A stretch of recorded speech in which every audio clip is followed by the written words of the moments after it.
हरे कृष्णा। कृष्ण को हर जगह और हमेशा देखना। हमारे व्यावहारिक जीवन में कृष्ण हमें निर्देश देते हैं कि कृष्ण चेतना का आह्वान कैसे करें। ऐसा नहीं है कि हमें अपना कर्तव्य निभाना बंद कर देना चाहिए या गतिविधि बंद कर देनी चाहिए, बल्कि गतिविधियों को कृष्ण चेतना में संचालित करना होगा। हर किसी के जीवन में एक व्यवसाय होता है, लेकिन वह किसी चेतना के साथ हमें प्रवेश करता है। हर कोई सोच रहा है वो मुझे अपना परिवार का भरण पोषण करने के लिए एक व्यवसाय करना होगा। समाज, सरकार या परिवार को संतुष्ट करना होगा और कोई भी ऐसा चेतना से मुक्त नहीं है। किसी भी गतिविधि को अच्छी तरह से निष्पादित करने के लिए उचित चेतना में रहना होगा। जिसकी चेतना विक्षुब्ध है, जो पागल के समान है, यह कोई कर्तव्य नहीं निभा सकता। हमें अपना कर्तव्य ठीक से निभाना चाहिए, लेकिन हमें कृष्ण को संतुष्ट करने के बारे में सोचकर ऐसा करना चाहिए। ऐसा नहीं है कि हमें अपना काम करने की प्रक्रिया बदलनी है, बल्कि हमें समझना होगा कि हम किसके लिए काम कर रहे हैं। हमें जो भी गतिविधियां करनी है उसे निष्पादित करना चाहिए, लेकिन हमें काम की इच्छा से दूर नहीं जाना चाहिए। संस्कृत शब्द काम का उपयोग वासना, इच्छा या इंद्रिय संतुष्टि को इंगित करने के लिए किया जाता है। श्री कृष्ण निर्देश देते हैं कि हमें काम या अपनी वासना को संतुष्टि के लिए काम नहीं करना चाहिए। भगवद गीता की पूरी शिक्षा इसी सिद्धांत पर आधारित है। अर्जुन अपने रिश्तेदार के साथ युद्ध न करने अपने इंद्रियों को संतुष्ट करना चाहता था, अपने इंद्रिय तृप्ति की वजह से, लेकिन कृष्ण ने उसे भगवान की संतुष्टि के लिए अपने कर्तव्यों को निष्पादित करने के लिए मानने के लिए उससे बात की। भौतिक रूप से यह बहुत पवित्र लग सकता है कि वह राज्य के लिए अपना दावा छोड़ रहा है और अपने रिश्तेदारों को मारने से इनकार कर रहा है, लेकिन कृष्ण को वह मंजूर नहीं था, क्योंकि अर्जुन के निर्णय का सिद्धांत अपनी इंद्रियों को संतुष्ट करना था। किसी का व्यवसाय या व्यवसाय बदलने की आवश्यकता नहीं है, जैसे अर्जुन का नहीं बदला गया क्योंकि वो क्षत्रिय था, लेकिन व्यक्ति को अपनी चेतना बदलनी होगी। हालांकि इस चेतना को बदलने के लिए ज्ञान की आवश्यकता है। यह ज्ञान यह जानना है कि मैं कृष्ण का अभिन्न अंग हूँ, क्योंकि हम सब भगवान के अंश है। कृष्ण की श्रेष्ठ ऊर्जा वास्तविक ज्ञान है। सापेक्ष ज्ञान हमें सिखा सकता है कि मशीन की मरम्मत कैसे करें, लेकिन वास्तविक ज्ञान कृष्ण के साथ अभिन्न होने के रूप में हमारी स्थिति को जानना है। उसका अंश होने के नाते हमारा आनंद, जो आंशिक है, समग्र पर निर्भर है। उदाहरण के लिए, मेरा हाथ तब आनंदित हो सकता है जब वह मेरे शरीर से जुड़ा होता है और उसकी सेवा करता है। दूसरे के शरीर की सेवा करने से उसे आनंद नहीं मिल पाता या नहीं आता है, क्योंकि हम कृष्ण की हिस्सा है। हमारा आनंद उनकी सेवा करने में है। मैं आपकी सेवा करके खुश नहीं रह सकता। हर कोई सोच रहा है मैं केवल अपनी ही सेवा करके ही खुश रह सकता हूँ, परंतु स्वयं कौन है वह कोई नहीं जानता। वह स्वयं कृष्ण है। ममेवांश जीवलोके जीवभूत सनातन मम पिष्टानि इंद्रियाणि प्रकृतिस्थानि कर्षति। इस बद्ध संसार में जीव मेरे शाश्वत खंडित अंग है, ये भगवान कह रहे हैं। वातानुकूलित जीवन के कारण वह इंद्रियों के साथ बहुत कठिन संघर्ष कर रहे हैं, जिसमें मन भी शामिल है। भगवद गीता के 15वां अध्याय के 7वां श्लोक में भगवान कहते हैं, जीव या जीवित संस्थाएं आप भौतिक संपर्क के कारण संपूर्ण से अलग हो गए हैं। इसीलिए हमारे लिए यह आवश्यक है कि हम अपने भीतर मौजूद अव्यक्त कृष्ण चेतना के माध्यम से खुद को फिर से जोड़ने का प्रयास करें। कृत्रिम रूप से हम कृष्ण को भूलकर स्वतंत्र रूप से जीने की कोशिश कर रहे हैं, लेकिन यह संभव नहीं है क्योंकि हम स्वतंत्र नहीं हैं।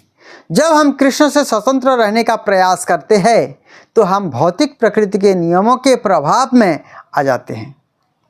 लेकिन कोई सोच सकता है कि यह कृष्ण से स्वतंत्र है तो वह कृष्ण की मायावी ऊर्जा पर निर्भर हो जाता है। जैसे यदि कोई सोचता है कि यह सरकार और उसके नियमों से स्वतंत्र है तो वह पुलिस बल पर निर्भर हो जाता है। हर कोई स्वतंत्र होने की कोशिश कर रहा है, लेकिन कोई स्वतंत्र नहीं है और इसे माया या भ्रम कहा जाता है। व्यक्तिगत, सामुदायिक, सामाजिक, राष्ट्रीय या सार्वभौमिक रूप से स्वतंत्र होना संभव नहीं है। जब हमें यह एहसास हो जाएगा कि हम परतंत्र हैं तो हमें ज्ञान प्राप्त हो जाएगा। आज बहुत से लोग विश्व में शांति के लिए प्रयास कर रहा है, लेकिन ये नहीं जानते कि उस शांति सूत्र को कैसे क्रियान्वित किया जाए। संयुक्त राष्ट्र इतने वर्षों से शांति के लिए प्रयास कर रहा है, लेकिन फिर भी युद्ध जारी है। आज भी देखिए कितना सारा 2 देशों में युद्ध लगा हुआ है, 4 देशों में। सच यापि सर्वभूतानां बीजम तत् अहम अर्जुना न तद अस्ति बिना जत्साम मायाभूतम चराचरम। इसके अलावा हे अर्जुन, मैं सभी अस्तित्व का उत्पादक बीज हूँ। ऐसी कोई भी सत्ता नहीं है जंगम या अचल जो मेरे बिना अस्तित्व में रह सकते हैं। ये भगवान 10वां अध्याय के 39वां श्लोक में कहते हैं। इस प्रकार कृष्ण हर चीज़ के स्वामी है, अंतिम लाभार्थी और हर चीज़ के परिणामों के प्राप्त करता है। हम स्वयं को अपने श्रम के फल का स्वामी मान सकते हैं, लेकिन यह एक गलत धारणा है। हमें यह समझना चाहिए कि कृष्ण हमारे सभी कार्यों के फल के परम स्वामी है। एक कार्यालय में सैकड़ों लोग काम कर सकते हैं, लेकिन ये समझते हैं कि व्यवसाय से जो भी लाभ होता है वह मालिक का होता है। जैसे ही बैंक में कोई काम कर रहा है, वो सोचता है सारा पैसा मालिक का है, मैं तो इसे अपने साथ घर ले जाने दो, या ऐसे सोच सकता है कि मैं ले जा सकता हूँ, लेकिन वो ले जा नहीं सकता है, ना इसका उपभोग कर सकता है। अगर हम सोचते हैं कि हमने जो भी धन इकट्ठा किया इसका उपयोग हम अपनी इंद्रिय तृप्ति के लिए कर सकते हैं, तो हम काम वासना के कारण कार्य कर रहे हैं। लेकिन अगर हमें यह समझ आ जाए कि हमारे पास जो कुछ भी वह कृष्ण का है, तो हम मुक्त हो जाए। हमारे पास जो भी है वो सब कृष्ण का है, ऐसा सोचने से हम मुक्त हो जाएंगे। हमारे हाथ में वही पैसा हो सकता है, लेकिन जैसे ही हम सोचते हैं कि हम मालिक है, हम माया के प्रभाव में है। जो इस चेतना में स्थित है कि सब कुछ कृष्ण का है, वही वास्तविक विद्वान है। जैसे ईशोपनिषद में बताया गया है, ईशावास्य इदं सर्वं यत्किंचित् जगतं जगत् तेन तक्तेन भुंजिथा माँ गृध कस्य सिद्धनम। आँख खोलते ही जो भी वस्तु हमें दिखाई पड़ता है, ब्रह्मांड के भीतर जो भी मौजूद है, हर चेतन या निर्जीव जीव भगवान के द्वारा नियंत्रित है और वो भगवान उनके स्वामी है, मालिक है। इसलिए व्यक्ति को केवल उन्हीं चीज़ों को स्वीकार करना चाहिए जो उसके लिए आवश्यक है, अनावश्यक चीज़ों को त्याग देना चाहिए जो उसके हिस्से के रूप में अलग रखी गई है, और किसी को अन्य चीज़ों को स्वीकार नहीं करना चाहिए और अच्छी तरह से जानते हुए कि ये किसी और की है, क्योंकि हर एक व्यक्ति के लिए निर्धारित किया गया है। किसी दूसरे के चीज़ को कोई दूसरा ना ले। ईशावास्य की वही चेतना सब कुछ कृष्ण का है, पुनर्जीवित किया जाना चाहिए, ना केवल व्यक्तिगत रूप से बल्कि राष्ट्रीय और सार्वभौमिक रूप से, तभी शांति प्राप्त होगी। हम अक्सर परोपकारी होते हैं और हम अपने देशवासी, अपने परिवार, अपने दुनिया के सभी लोगों के साथ दोस्ती करने का प्रयास करते हैं, लेकिन यह एक गलत धारणा पर आधारित है। असली मित्र कृष्ण है, और यदि हम अपने परिवार, राष्ट्र या ग्रह को लाभ पहुंचाना चाहते हैं तो हम उनके लिए काम करेंगे। यदि हम अपने परिवार के कल्याण को ध्यान में रखते हैं तो हम सभी सदस्यों को कृष्ण के प्रति जागरूक बनाने का प्रयास करेंगे। ऐसे बहुत से लोग हैं जो अपने परिवार को लाभ पहुंचाने की कोशिश कर रहा है, लेकिन वो नहीं जानते लाभ कैसे पहुंचे। लेकिन दुर्भाग्य से ये सफल नहीं हो पाते हैं। क्यों? क्योंकि उन्हें नहीं पता कि असली समस्या क्या है। जैसा कि भागवत में कहा गया है, किसी को तब तक पिता या माता या शिक्षक बनने का प्रयास नहीं करना चाहिए जब तक कि वो अपने बच्चे को मृत्यु से, भौतिक प्रकृति के पकड़ से बचाने में सक्षम न हो जाए।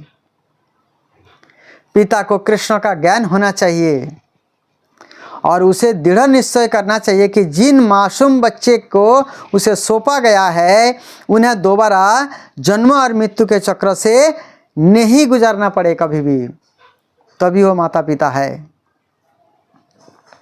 उसे अपने बच्चों को इस तरह प्रशिक्षित करने के लिए दृढ़ संकल्पित होना चाहिए कि उन्हें फिर से जन्म और मृत्यु के दर्दनाक चक्र के अधीन नहीं होना पड़ेगा। लेकिन ऐसा करने से पहले उसे खुद को विशेषज्ञ बनना होगा। किसके लिए? कृष्ण भावना के लिए। यदि वो कृष्ण चेतना में विशेषज्ञ हो जाता है तो न केवल अपने बच्चों की बल्कि अपने समाज और राष्ट्र की भी मदद कर सकता है। परंतु यदि वह स्वयं ही अज्ञानी से बाधा हुआ हो तो वह दूसरे को जो उसी प्रकार बंधे हुए है कैसे खोल सकता है? इससे पहले कि कोई दूसरे को स्वतंत्र कर सके उसे स्वयं स्वतंत्र होना होगा। वास्तव में कोई भी स्वतंत्र व्यक्ति नहीं है, क्योंकि हर कोई भौतिक प्रकृति के वशीभूत में है। लेकिन जो कृष्ण के प्रति समर्पित है उसे माया छू नहीं सकती। वह सभी मनुष्य से स्वतंत्र है। यदि कोई स्वयं को सूर्य के प्रकाश में रखता है तो अंधकार का कोई प्रश्न ही नहीं उठता। लेकिन यदि कोई स्वयं को कृत्रिम प्रकाश में रखता है तो वह टिमटिमा कर बुझ सकता है, क्योंकि कृष्ण सूर्य सब माया है अंधकार। जहाँ कृष्ण तहाँ नहीं माया और अधिकार। जहाँ कृष्ण मौजूद है वहाँ अंधकार अज्ञानता का कोई सवाल नहीं है। बुद्धिमान पुरुष महात्मा उसे समझते हैं। महात्मा उसे समझा जाता है क्योंकि वो कृष्ण चेतना में है। अहम सर्वस्व प्रभवो मत सर्वम प्रवर्तते इति मत्ता भजन्ते माम बुद्ध भाव समन्वित। मैं सभी आध्यात्मिक और भौतिक संसारों से स्वतंत्र हूँ। सब कुछ समझ मुझसे ही निकलता है। भगवान कह रहे हैं मैं बिल्कुल स्वतंत्र हूँ। जो बुद्धिमान इसे पूरी तरह से जानते हैं वो मेरी भक्ति में लगे रहते हैं और पूरे दिल से मेरा पूजा करते हैं। ये भगवत गीता के 10वां अध्याय के भगवान 8वां श्लोक में कह रहे हैं जो बुद्धिमान है वो मेरे सेवा में लगा रहेगा। इस श्लोक में शुद्ध शब्द में किया गया है जो एक बुद्धिमान व्यक्ति का विद्वान व्यक्ति को इंगित करता है। इसका लक्षण क्या है? वह जानता है कि कृष्ण हर चीज़ का, सभी उत्सर्जनों का अर्थात सभी शक्ति का स्रोत है। वह जानता है कि जो कुछ भी देखता है वह कृष्ण की ही है, एक अभिव्यक्ति है। भौतिक संसार में जौन जीवन सबसे प्रमुख कारक है। जौन आकर्षण जीवन की सभी प्रजातियों में पाया जाता है, हर पशु में, हर जीव में। और कोई भी पूछ सकता है कि यह कहाँ से आता है। बुद्धिमान व्यक्ति समझता है कि यह प्रकृति कृष्ण में है और वह ब्रज की कन्याओं के साथ उनके संबंधों में प्रकट होती है। इस भौतिक संसार में जो कुछ भी पाया जाता है वह कृष्ण में भी पूर्णता में पाया जा सकता है। अंतर यह है कि भौतिक संसार में हर चीज़ विकृत रूप में प्रकट होती है, अर्थात यहाँ काम है वहाँ प्रेम है। कृष्ण में ये सभी प्रवृत्तियाँ और अभिव्यक्तियाँ शुद्ध चेतना में अर्थात आध्यात्मिक है। आत्मा में मौजूद है, जो इसे पूर्ण ज्ञान से जानता है वह कृष्ण का शुद्ध भक्त बन जाता है। जो इस चीज़ों को जान जाते हैं वो भक्त बनेगा ही बनेगा। महात्मानस्तु माम पार्थम देवीं प्रकृति आश्रिता भजंत अनन्न मनसो जत भूतादि अव्ययम। भगवत गीता के 9वां अध्याय के 13वां श्लोक में बताते हैं, सततम कीर्तन्त माम जतंतस्य दृढ़व्रता नमस्सन्तस्य माम भक्ता नित्य युक्त उपासते। 13 और 14वां श्लोक में भगवान ने विशेष रूप से बताए हैं, हे पिता के पुत्र अर्थात अर्जुन, जो लोग भ्रमित नहीं है, महान आत्माएं हैं, दिव्य प्रकृति के संरक्षण में है, वह पूरी तरह से भक्ति सेवा में लगे हुए हैं, क्योंकि ये मुझे अर्थात भगवान के परम व्यक्तित्व मूल और अटूट रूप में जानते हैं, अर्थात भगवान को अच्छी तरह से जान जाते हैं। ये महान आत्माएं सदैव मेरी महिमा का कीर्तन करते हुए, बड़े सुदृढ़ संकल्प के साथ प्रयास करते हुए मेरे सामने झुकते हुए भक्तिपूर्वक मेरी पूजा करते हैं। ये भगवान कह रहे हैं।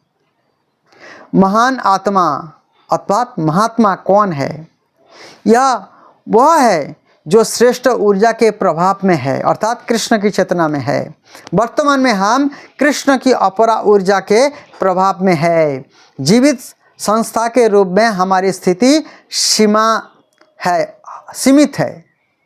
दोनों में किसी एक ऊर्जा में स्थानांतरित कर सकते हैं अपने आप को। कृष्ण पूरी तरह से स्वतंत्र है, और क्योंकि हम उनके अभिन्न अंग है, इसलिए हमारे पास स्वतंत्रता का यह गुण भी है। हम चाहे तो कृष्ण की ओर जा सकते हैं, चाहे माया की ओर जा सकते हैं। इसलिए हमारे पास वह विकल्प है कि हम किस ऊर्जा के तहत कार्य करेंगे। क्योंकि हम श्रेष्ठ प्रकृति से अनभिज्ञ है, हम जानते नहीं हैं, इसलिए हमारे पास निम्न प्रकृति में बने रहने के अलावा कोई विकल्प नहीं है। इसलिए आध्यात्मिक ज्ञान होना बहुत आवश्यक है, तभी समझ सकते हैं। कुछ दर्शन प्रतिपादित करते हैं कि जिसे हम वर्तमान में अनुभव कर रहे हैं उसके अलावा कोई प्रकृति नहीं है, और इसका एकमात्र समाधान इसे निरस्त करना और शून्य हो जाना है। लेकिन हम शून्य नहीं है, ना हो सकते हैं, क्योंकि हम जीवित इकाई है। इसका मतलब यह नहीं है कि हम समाप्त हो गए हैं क्योंकि हम अपना शरीर बदल लेते हैं। नहीं, हम बदलते नहीं हैं, केवल शरीर छोड़ देते हैं। इससे पहले कि हम भौतिक प्रकृति के प्रभाव से बाहर निकल सके, हमें यह समझना होगा कि वास्तव में हमारा स्थान कहाँ है, हमें जहाँ जाना है। अगर हमें नहीं पता कि हम कहाँ जाना है तो हम बस वही कहेंगे, अरे हम नहीं जानते कि श्रेष्ठ और निम्न क्या है। हम तो बस इतना ही जानते हैं, इसलिए हमें वही रहना चाहिए और सड़ना चाहिए। मतलब इस भौतिक जगत में हम बने रहना चाहते हैं। हालांकि भगवत गीता हमें श्रेष्ठ ऊर्जा, श्रेष्ठ प्रकृति की जानकारी देती है। इसलिए भगवत गीता जो है भगवान के साथ हमारा जो संबंध ज्ञान है उसको स्थापित करते हैं। कृष्ण को बोलते हैं या अंत काल तक बोलते हैं, वह नहीं बदलता। इससे कोई फर्क नहीं पड़ता कि हमारा वर्तमान व्यवसाय क्या है या अर्जुन का व्यवसाय क्या था। हमें केवल अपनी चेतना को बदलना है। वर्तमान में हम सार्थक की चेतना से निर्देशित होते हैं, परंतु हम नहीं जानते कि हमारा वास्तविक स्वार्थ क्या है। वास्तव में हमारा स्वार्थ नहीं, इंद्रिय हित है। हम कुछ भी कर रहे हैं इंद्रिय को संतुष्ट करने के लिए कर रहे हैं। इसी चेतना को बदलना है। इसके स्थान पर हमें अपना वास्तविक स्वार्थ कृष्ण चेतना स्थापित करना होगा। मतलब अपने मन को कृष्ण चेतना में लगाना होगा। यह कैसे किया जाता है? हमारे जीवन के प्रत्येक चरण में कृष्ण भावना भावित बनना कैसे संभव है? वास्तव में कृष्ण हमारे लिए इसे बहुत आसान बना देते हैं, क्योंकि कृष्ण भगवत गीता में जो है हमें इस प्रकार से संदेश देते हैं कि हमें करना क्या चाहिए, क्या नहीं करना चाहिए। तभी जो है हम कुछ कर सकते हैं। जब हम जानेंगे, जब हम समझेंगे कि हम कृष्ण चेतना में कैसे रह सकते हैं, अपने आप को इस संसार से बचाव कैसे कर सकते हैं, तभी हमारा कल्याण हो सकता है। ये हर एक जीव को जानना चाहिए, हर एक जीव को जानना पड़ेगा, तभी जो है सभी जीवों का कल्याण हो सकता है और हम सब जगह पे भगवान श्री कृष्ण को देख सकते हैं। हरे कृष्ण।